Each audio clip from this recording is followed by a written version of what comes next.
Ce sont les nouveaux bureaux des services techniques de Saint-Martin-de-Crau qui ont aujourd'hui des préfabriqués qui ont vocation à être démolis dans le cadre du projet. C'est un bâtiment à vocation administrative et accueil du public qui sera totalement construit en structure bois avec un réemploi d'une partie de la structure existante et qui viendra prendre place à l'intérieur du bâtiment existant qui est en pierre de la Crau, enfin en pierre sèche, et qui viendra prendre place à l'intérieur de ce bâtiment en finalement le touchant le moins possible et en gardant le plus possible intacte l'intégrité à la fois physique et architecturale du bâtiment existant. D'abord à l'origine, on hésite à s'installer sur une zone d'activité à l'extérieur de la ville et on profite d'une opportunité de ce bâtiment qui est en fait libre depuis 1991.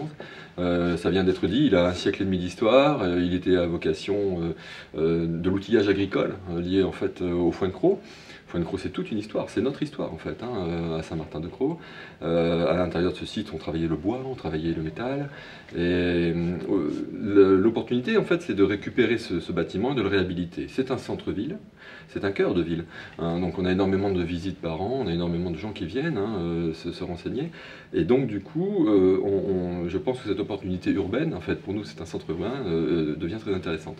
On recherche une maîtrise d'œuvre, l'équipe qui est retenue est une équipe qui nous propose des choses innovantes, c'est ce qui nous plaît, à travers l'histoire, c'est-à-dire qu'on va mélanger l'ancien, ça vient d'être dit, ça a expliqué, on va conserver les maçonneries existantes sur le pourtour et on va créer un bâtiment neuf avec ossature bois aujourd'hui.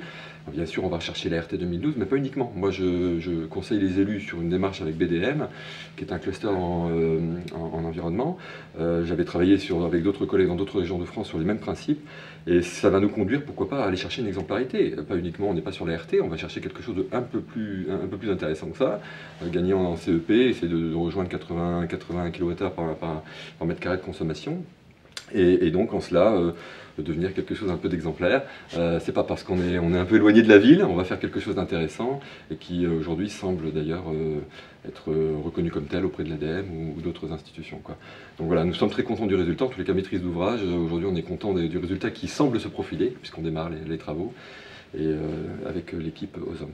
Ce projet nous a beaucoup plu parce qu'on trouve un terrain favorable à une expérimentation, comme toujours les architectes essayent de le faire.